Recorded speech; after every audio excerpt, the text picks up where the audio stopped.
हम आज शुरू करते हैं हम आज शुरू करते हैं। जैसे उसका एक पार्ट था फ्लो कंट्रोल। क्या था? Flow control.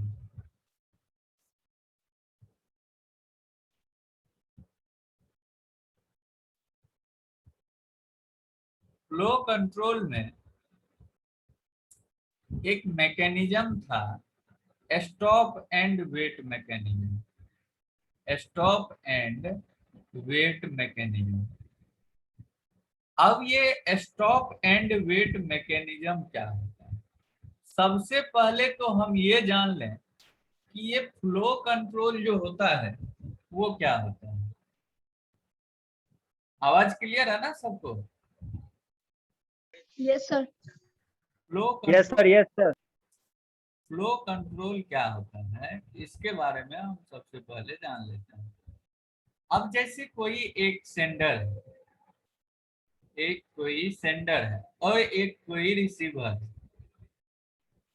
ये हो गया सेंडर और ये हो गया रिसीवर। यहां से डाटा फ्लो करता है यहाँ।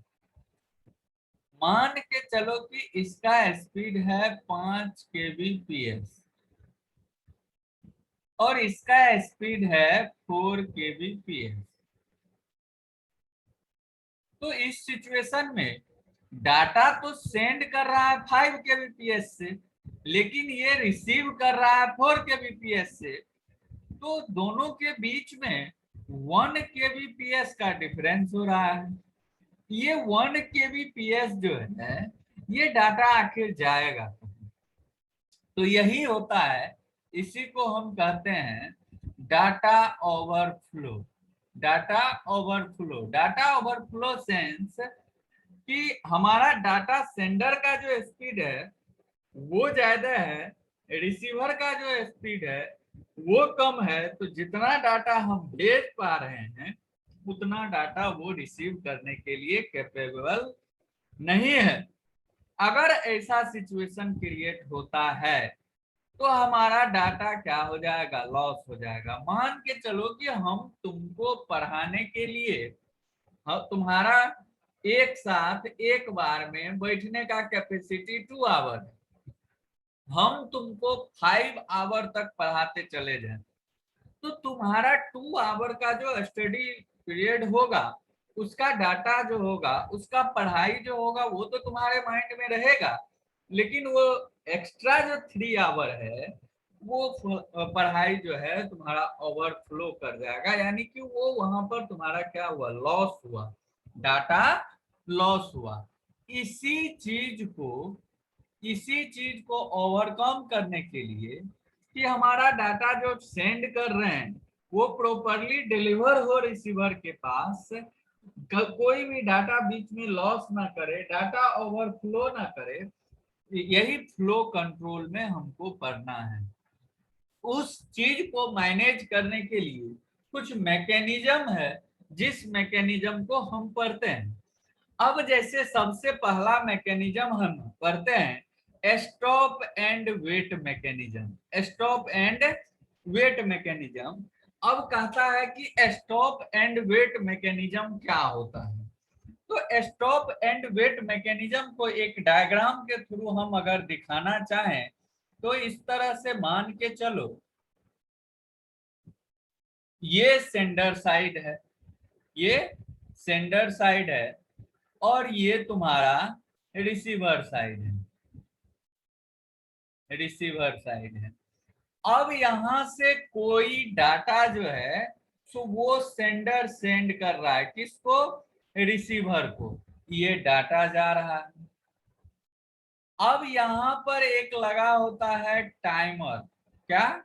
टाइमर। अब हम क्या करते हैं, अब जैसे इस क्लास को हम पढ़ा रहे हैं तो हम क्या करते हैं कि तुमसे कोई क्वेश्चन अराइज करते हैं तो तुम उधर से उस क्वेश्चन का आंसर देते हो। कभी कभी ऐसा होता है कि तुम लोग अनम्यूट ना करके वो देगा आंसर, वो देगा आंसर, वो देगा आंसर, कोई भी आंसर नहीं देते हो। तो इस सिचुएशन में क्या होता है कि तुम जो आंसर देते वो हमारे लिए एक्नॉलेजमेंट होता है कि हाँ हमारा डाटा प्रॉपरली डिलीवर तुम्हारे पास हो रहा है, हम जो बोल रहे हैं वो प्रॉपरली तुम सुन रहे हो। अगर तुम ऐसा नहीं करते हो तो मेरे मन में ऐसा ख्याल आता है कि जो हम डिलीवर करना चाह रहे हैं रिसीवर साइड को, जो हम अपने स्टूडेंट को डिलीवर करना चाह रहे हैं, वो मेरा स्टूडेंट प्रॉपरली डिलीवर नहीं कर रहा है। तो उस सिचुएशन में क्या करते हैं हम, जब तक तुम आंसर नहीं दे देते हो उस क्वेश्चन का, क्या तब तक हम वेट करते रहते हैं क्या? नहीं, बिल्कुल नहीं। हम क्या करते हैं, एक सर्टेन टाइम के बाद हम तुमसे उम्मीद छोड़ देते हैं। हम समझ जाते हैं कि तुम इस क्वेश्चन को नहीं समझ पाए, तो उस सिचुएशन में हम क्या करते हैं, फिर से उस चीज को समझाने का कोशिश करते हैं। तो यही हमारा डाटा ट्रांसमिट यहाँ हुआ, ये डाटा ट्रांसमिट हुआ, और ये डाटा ट्रांसमिट हो करके रिसीवर के पास गया, और रिसीवर एक्नॉलेजमेंट उधर से भेजेगा। क्या भेजेगा? एक्नॉलेजमेंट उधर से भेजेगा। ये एक्नॉलेजमेंट क्या कहता है कि हमारा जो डाटा तुम भेजे हो, जो डाटा तुम भेजे हो, वो डाटा प्रॉपरली डिलीवर हो गया। तो ये एक्नॉलेजमेंट इस चीज को दिखाता है कि प्रॉपरली डाटा डिलीवर हो गया। कभी कभी क्या होता है कि यहां से डाटा ट्रांसमिट किया और डाटा यहां जाकर के लॉस हो गया। डाटा ट्रांसमिट किया, डाटा ट्रांसमिट किया, लेकिन यहां जाकर के लॉस हो गया डाटा, यानी कि रिसीवर साइड पहुंच नहीं पाया। तो इस सिचुएशन में हमारे पास जब रिसीवर के पास डाटा नहीं पहुंचा, तो क्या एक्नॉलेजमेंट आएगा उधर से? क्या नो सर, नहीं आएगा? नहीं आएगा सर। नहीं आएगा। जब हम डाटा भेजेंगे, हम तुमको पढ़ा रहे हैं और तुम सुन ही नहीं रहे हो, हमारा वॉइस तुम्हारे तक पहुंच ही नहीं रहा है, तो तुम क्या उस पर कोई रिप्लाई दोगे? क्या नहीं दोगे। तो इस स्थिति में हमारे सेंडर साइड को एक्नॉलेजमेंट नहीं मिल पाता है। अगर एक्नॉलेजमेंट नहीं मिल पाया तो क्या ये वेट करते रहेगा? नहीं, ये वेट नहीं करेगा। ये क्या करेगा, एक सर्टेन टाइम पर फिर से रिट्रांसमिट करेगा उसी डाटा को, फिर से उसी डाटा को रिट्रांसमिट करेगा। कि एक्नॉलेजमेंट नहीं आया, इसका मतलब जो है सो डाटा कहीं ना कहीं लॉस कर गया, तब ये रिट्रांसमिट करेगा। रिट्रांसमिट जब करेगा तब फिर से उधर से तब क्या आएगा, एक्नॉलेजमेंट आएगा, और वो एक्नॉलेजमेंट दिखाएगा कि सक्सेसफुली डिलीवर। अब यहाँ पर तो ये हो गया कि डाटा जिस टाइम हम भेजे थे उसी टाइम डाटा लॉस कर गया। कभी कभी तो ऐसा हो सकता है, कभी कभी ऐसा हो सकता है कि डाटा हम भेजें, डाटा वहां पर रिसीव भी हो और वो एक्नॉलेजमेंट भी भेजे उधर से, लेकिन रास्ते में एक्नॉलेजमेंट ही जो है वो कहीं ना कहीं लॉस कर गया। तो जब एक्नॉलेजमेंट सेंडर को नहीं मिलेगा, दैट मीन्स क्या होगा, वहां पर डाटा तो रिसीव हो गया, लेकिन वहां से एक्नॉलेजमेंट भी रिसीवर सेंड कर दिया, लेकिन हमारे सेंडर के पास वो एक्नॉलेजमेंट नहीं मिल पाया। तो इस कंडीशन में, इस स्थिति में भी फिर से सेंडर डाटा को ट्रांसमिट करता है। तो अब तुम्हारे मन में एक क्वेश्चन और आ रहा होगा कि सर अगर फिर से डाटा ट्रांसमिट करता है तो वो डाटा तो वहां पर है, और फिर से अगर वो डाटा देगा तो वो डाटा जो है सो डुप्लीकेट कॉपी में आ जाएगा, यानी कि 2 कॉपी में आ जाएगा वहां पर। तब क्या होगा, तो हमारा जो भी डाटा होता है सेंडर और रिसीवर उसको जो है सो बैचिंग कर लेता है, यानी कि यहाँ पर कोई मार्क होता है ना कि हाँ ये मार्क कर लिया, और इस मार्क के थ्रू जो ये डाटा अगर चला गया फिर से अगर वही सेम डाटा आया तो क्या हो जाएगा, वहां पर फिर से वो रिसीवर साइड समझ जाएगा कि इसको एक्नॉलेजमेंट नहीं मिल रहा है, तो वो क्या करेगा, तो डाटा तो रिसीव नहीं करेगा, लेकिन पुराना डाटा जो भेजे थे उसी का एक्नॉलेजमेंट, उसी के बेसिस पर फिर से एक्नॉलेजमेंट जो है जो ट्रांसफर कर देगा। तुम देखते होगे कि एक ही फाइल में दो जो है सेम फाइल को अटैचमेंट करने जाते होगे, तो वहां पर तुमको जो है सो एरर टाइप का आता होगा कि सेम कॉपी या one copy do not attach more than one time, ऐसा करके कभी कुछ इनकाउंटर हुआ है? ऐसा कभी परेशानी आया है? आया है जी? Yes sir. हाँ, यस सर। तो ये वही चीज दिखाता है कि यानी कि उसको एक्नॉलेजमेंट नहीं मिल पाया, तो इसीलिए वो फिर से एक्नॉलेजमेंट भेजता है कि हाँ ये कॉपी हमको रिसीव हो गया। यानी कि वो कैसा होगा, ये है सेंडर और ये है रिसीवर, ये डाटा तो भेजा, डाटा गया भी, यहाँ डाटा ट्रांसमिट भी हुआ और डाटा रिसीव भी हुआ, और ये एक्नॉलेजमेंट भी भेजा, लेकिन ये एक्नॉलेजमेंट जो है वो रास्ते में ही लॉस कर गया। तब फिर से डाटा जो है सो टाइमर के बल पे, यानी कि एक सर्टेन टाइम के बाद रीट्रांसमिट करेगा डाटा, और रीट्रांसमिट करने के बाद जो है सो फिर से तब इसको एक्नॉलेजमेंट भेजेगा। तब यहाँ पर ये उसको मार्क कर लेगा कि हाँ ये डाटा जो है सो सक्सेसफुली डिलीवर हो गया। कोई कंफ्यूजन इसमें तो बोलो।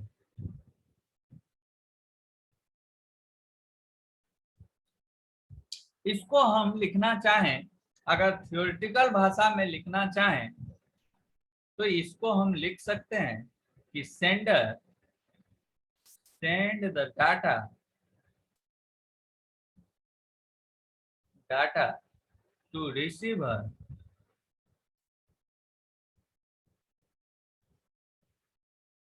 After that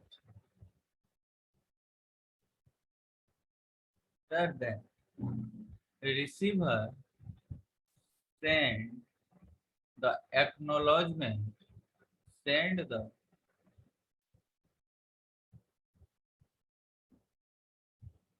acknowledgement to sender that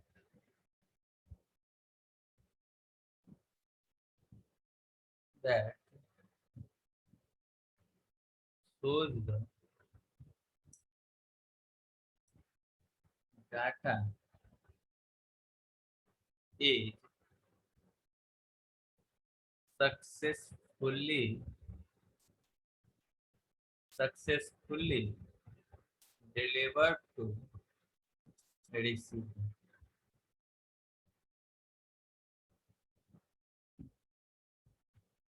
In the case of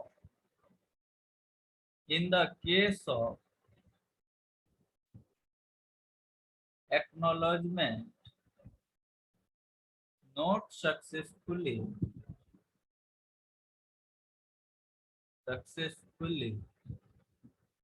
delivered to sender,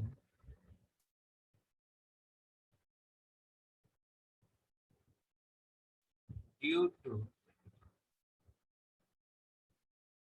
following two reasons. कौन सा?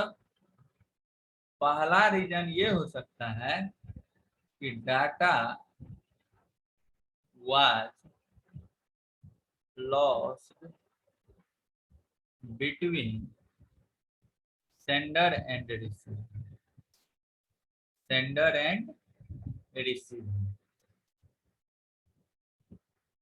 और दूसरा केस ये हो सकता है कि acknowledgement was lost between receiver to receiver and sender. In this case,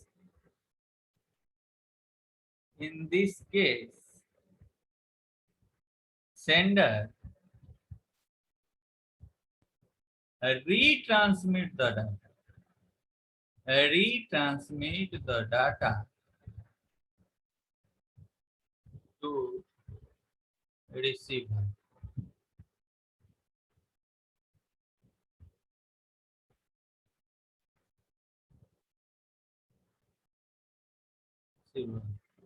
Until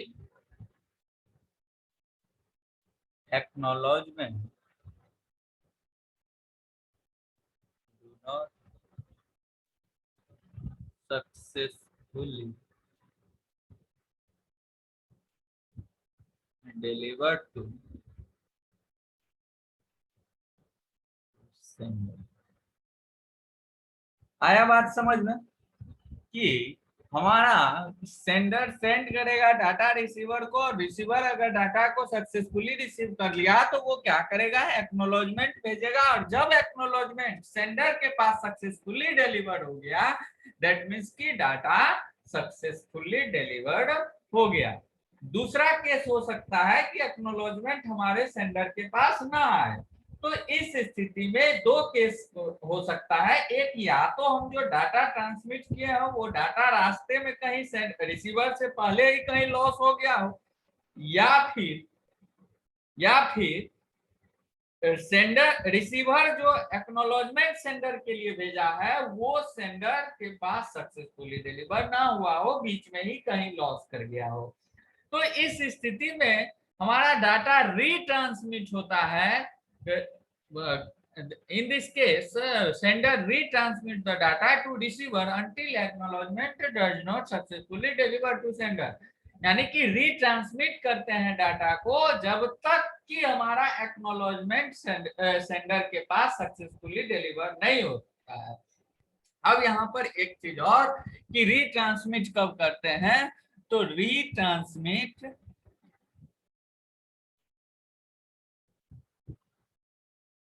the data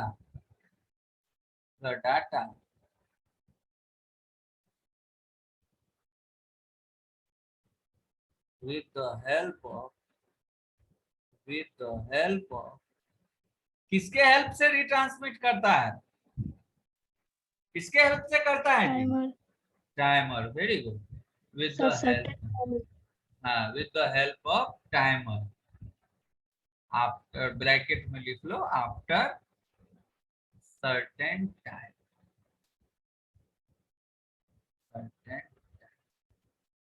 कोई कंफ्यूजन इसमें तो बोलो। तो तुम देखते होगे कि हमारा स्लाइडिंग विंडोज है कि नहीं, स्लाइडिंग विंडोज। तो वो स्लाइडिंग विंडोज क्या होता है कि जैसे ये है, तो यहाँ पर अगर दो विंडोज है तो हमको अगर इधर विंडोज को ओपन करना है तो इस विंडोज को स्लाइड करके यहाँ कर देते हैं ना, यानी कि धीरे धीरे उसको बढ़ाते हैं विंडोज को। वही चीज यहाँ भी है। यहाँ पर 4 डाटा बफर हम लेते हैं। मान के चलो कि एक डाटा बफर ये है, इसमें कोई डाटा है 1 2 3 4 5 6 7 8 9 0 फिर 1 सो है।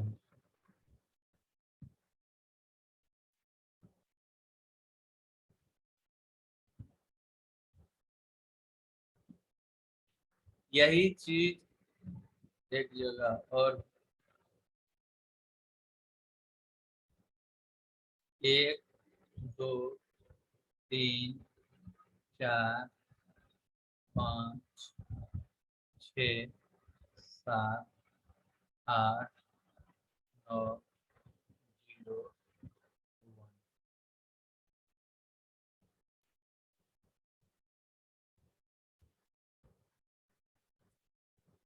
1 2 3 4 5 6 7 8 9 0 1।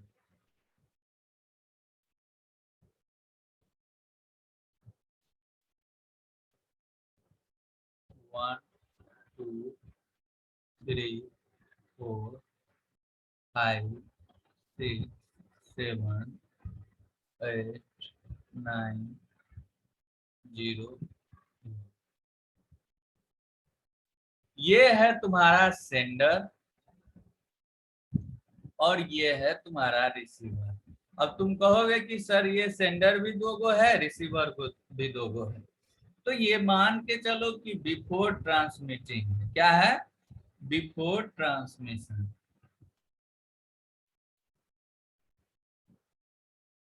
और ये जो है सो आफ्टर ट्रांसमिशन।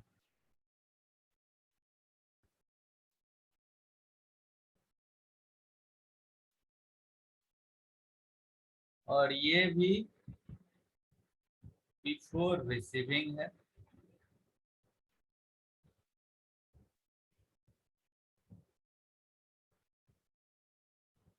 और ये जो है तो आफ्टर रिसीविंग। अब क्या होता है, ये सब का सब जो है सो ये तुम्हारा डाटा बफर है। बफरिंग सुने हो ना जी? अब 4G के यस जमाना सर, में यस सर। थोड़ा कम सुने होगे, लेकिन पहले बहुत होता था, डाटा बफरिंग होता था ना। डाटा बफरिंग कहने का मतलब यही होता है, जब उस टाइम बफरिंग होता था तो जो डाटा सेंड हो रहा है वो प्रॉपरली रिसीव नहीं हो रहा, तो वहां सेंडर से जो डाटा है वो बफर से लाया जाता है। मान के चलो कि ये 4 कैरेक्टर का कोई पैकेट बनाया। अब यहां से ये 4 में से 2 को ट्रांसमिट कर रहा है, तो 2 को जब ट्रांसमिट कर जाएगा तो आफ्टर ट्रांसमिशन हमारा ये 3 4 बचेगा, 1 2 निकल जाएगा इससे, और 4 का है तो 5 6 जनरली स्लाइड होकर के इसमें ऐड हो जाएगा। यहाँ बिफोर रिसीविंग ये चारों रहेगा, और आफ्टर रिसीविंग ये दोनों आ जाएगा, और ये दोनों तो रहेगा उस पैकेट में, लेकिन और एक्स्ट्रा, क्योंकि 4 कैरेक्टर का 4 वर्ड का हमारा स्ट्रेंथ है इसका, तो ये ऐड हो जाएगा। अब तुम्हारा कहने का सेंस ये होगा कि सर इसका जरूरत है, और ये कैसे जानेगा कि डाटा जो है सो हमारा यहाँ से सक्सेसफुली डिलीवर्ड हो गया। तो ये जो डाटा बिफोर ट्रांसमिशन है, ये 4 में से 2 डाटा को अगर सेंड किया है तो वो 2 डाटा यहाँ मैच करेगा। ये मैच होता है इससे, जो आया सेम की एक कॉपी यहाँ है तो एक कॉपी यहाँ, और उसको मैच कर रहा है डाटा को। तो अगर डाटा सक्सेसफुली डिलीवर्ड हो गया तब तो ये स्लाइड होकर के यहाँ जाएगा। अगर सक्सेसफुली डिलीवर्ड नहीं हुआ तो फिर से इस डाटा को ये स्लाइड जो है तुम्हारा जो आगे चला गया है उस स्लाइड को पीछे खींच के लाएगा, बैक आएगा, स्लाइड बैक जिसको कहते हैं वो बैक आएगा, और इस स्लाइड में फिर से इसको इंक्लूड करेगा और तब डाटा ट्रांसमिट करेगा। अगर सक्सेसफुली डिलीवर्ड हो गया है तो फिर ये आफ्टर दैट इस स्लाइड आगे बढ़ेगा, और तब 3 4 डिलीवर होगा तो 5 6 7 8 आ जाएगा, 5 6 7 8 आ जाएगा। इसमें आया समझ में बात? स्लाइडिंग विंडोज, स्लाइडिंग विंडोज समझ में आया सर। जी? हाँ, आया समझ में कि हमारा बफरिंग बता दीजिए। Yes sir, yes sir. Data buffer यानी कि कोई भी मेमोरी में अगर डाटा है, कोई भी मेमोरी में अगर डाटा है, उस डाटा को हम एक्सेस करना चाह रहे हैं, फेच करना चाह रहे हैं, कॉल करना चाह रहे हैं उस डाटा को, अगर वो डाटा हमारा, जैसे मोबाइल के भाषा में देखो कि अगर तुम्हारा इंटरनेट स्पीड स्लो हो जाए तो तुम्हारा डिस्प्ले पे आता है कि डाटा बफरिंग। डाटा बफरिंग क्या, कि जहां हमारा डाटा सेव है वहां से डाटा को रिट्रीव किया जा रहा है। क्या किया जा रहा है?